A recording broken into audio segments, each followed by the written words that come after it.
I'm recording. Okay. Good morning, Idaho. This is Beasty Films, and today, on Thanksgiving Day, we're going to cook a turkey in our homemade smoker. It's all made out of wood. So, we've already test driven it, as you can see by the nice color, and it looks like it's going to work. So today, we're going to try to do a 20-pound bird. Can you believe that? 20 pounds? It's going to take forever. So stay tuned, we're going to bring out that bird and we'll watch this thing get rolling. So here's our big fat 20-pound bird. This thing's been sitting in a real simple brine solution for 48 hours. We've taken it out and we've vacuum sealed it in a bag for another 12 hours. And so we've taken it out, rubbed some oil on it, put a little bit of salt and pepper on that skin, just rub that in. And meanwhile, we've preheated our cooker here to get the temperature walls heated up, and so now we're going to stuff this baby in our cooker here, and start a cold smoke process. See, 20-pound bird has pretty good cavity there. We're going to put a water tray in. At this point, we're not going to use any water. We're going to have kind of a dry smoke going on. If you look right down here, this is where our smoke's going to come out. We'll go into more detail on that here in a minute probably. But we'll be putting smoke into this box. And we're going to put this drip pan down in here. Just to catch. Okay.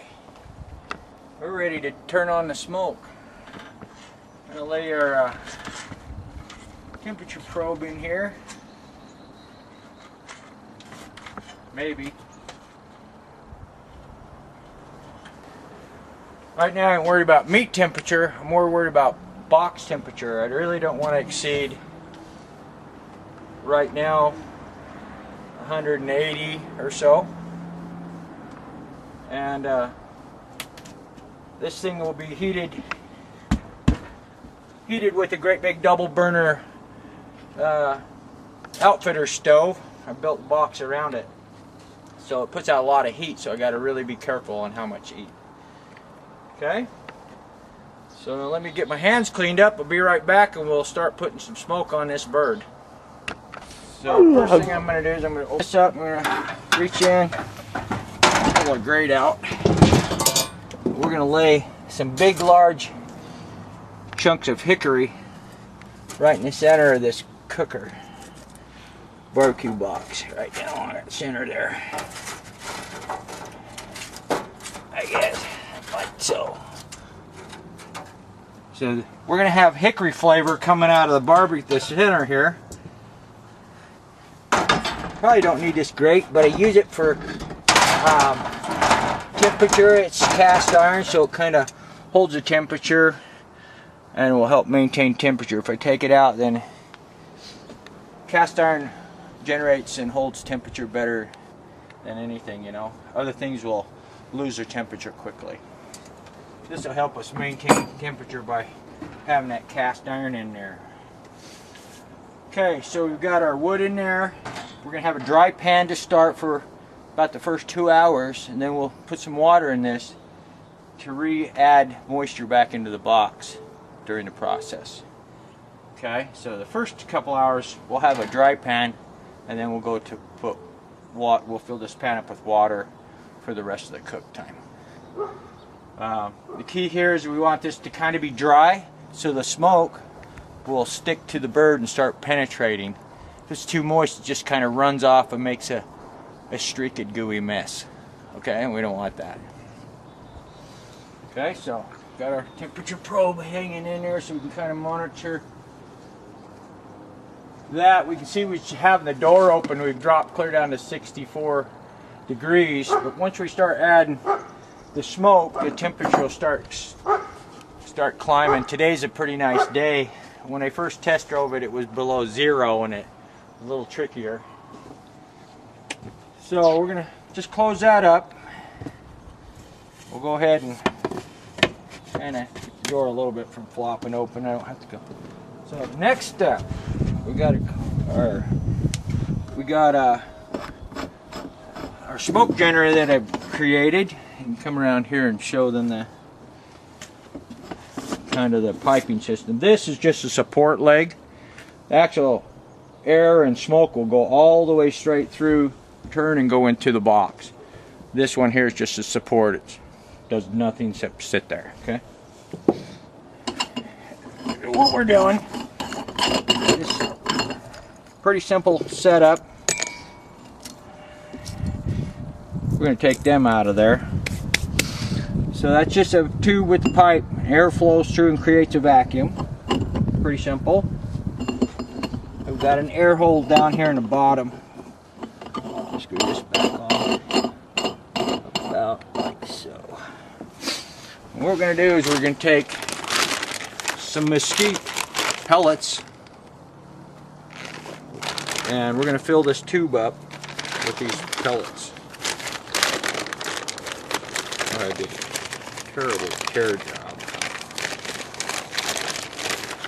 The trick is getting the pellets in the tube. You know what? What if we just dump them? No, that's wet. We're not doing that.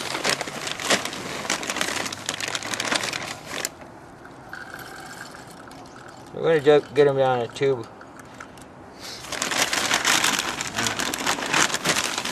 This will last about, this small of a tube that I created is about an hour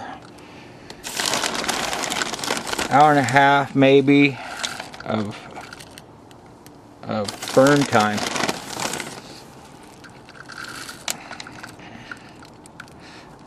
The thing with the pellets though, you got to be careful of the moisture, because they collect that moisture and they swell up like hot dogs when you cook them.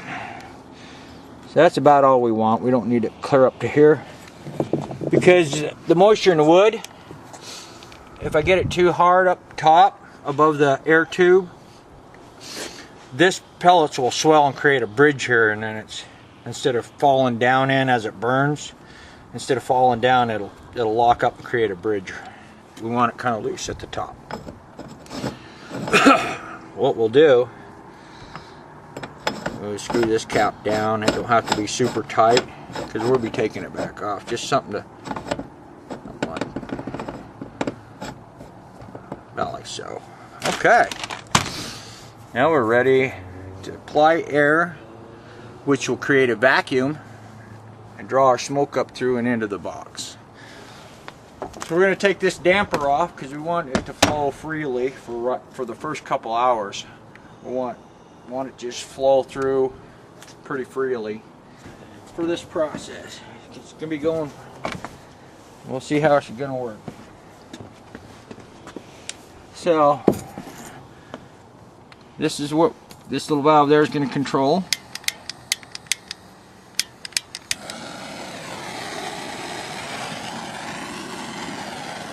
We're going to use a torch. You could probably, on a good day, you could probably use something else.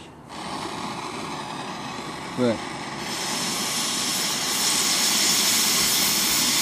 I don't know if the camera can pick the air going. So if you see a glow there, I don't know if you can or not. But if I turn the air on.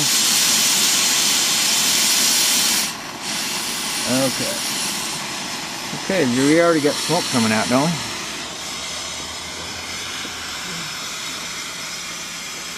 Holy, here it comes.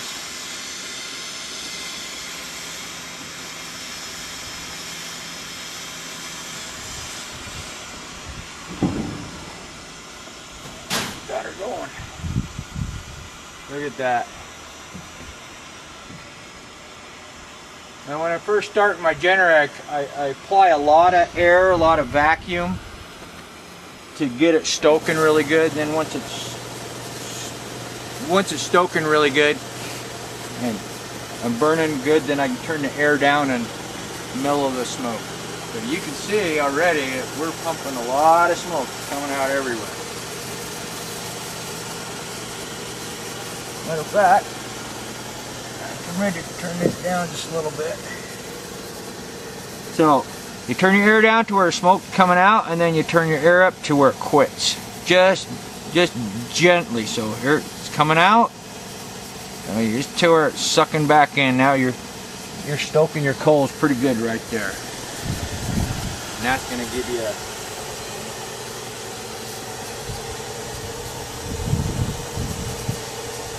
a lot of smoke. So we'll do another checkup here in probably a couple hours. We'll see where we're at. Oh, just a quick update. We just refilled our smoke caddy with it. It's been like an hour and a half or so. We just barely filled that smoke caddy up with its second run. Each time you fill it, you get a really heavy run of smoke, and when you're running out, you're just about out of wood, you barely put down any smoke. So every time you refill it, really gets putting out the smoke hard. So this is its second fueling, and that's our temperature. It was a little higher. It was about 160, but I had the heat down here on low as it would go. Now I've got it turned off, so I'm dropping that temperature down a little bit for this run, and then we're going to apply heat and maintain about 180 for the rest of the cook, applying a smaller amount of smoke for the rest of the cook after the next fueling. Okay, we'll keep you posted. And recording. Okay, so we're like six hours into our cook process. So now what we're doing is we're injecting some flavor and lubricant into that so it don't dry out, keep everything nice and tender. We're going to baste this, and then we're just going to keep the temperature up, finish roasting.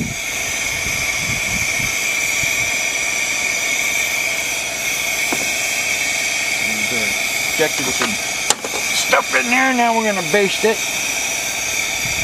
Help keep it from drying out, turn it into a rock. You can see how it's looking really pretty.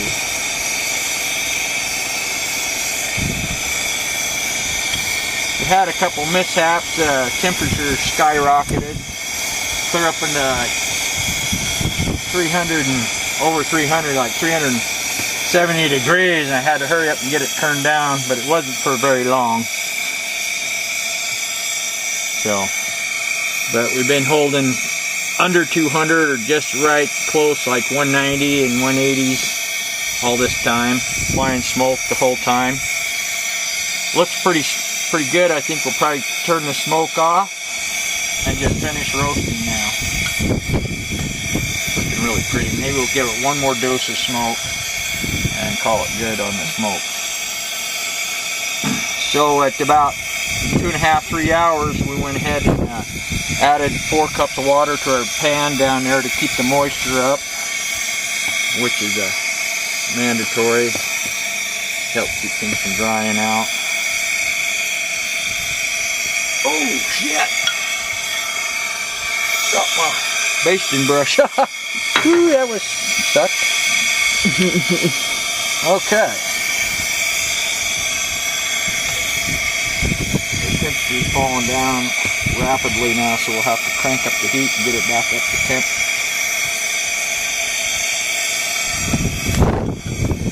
I ain't gonna worry about basting the bottom because all the juice is running down to the back anyway.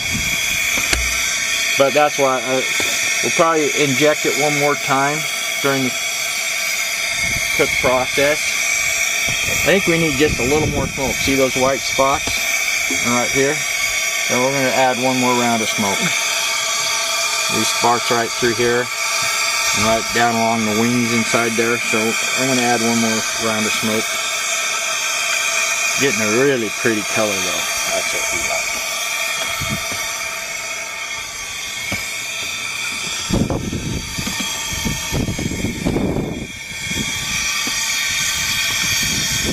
And I'm done. Okay guys, it's been 11 hours exactly, and we just pulled this out. It's 165 degrees, fully cured, fully smoked. Now we got to let it sit and cool down to about 100 degrees before we get it into the fridge. But look at that, isn't that just gorgeous? It smells fantastic. All done with a homemade smoker. Just barely built it. This is the second bird.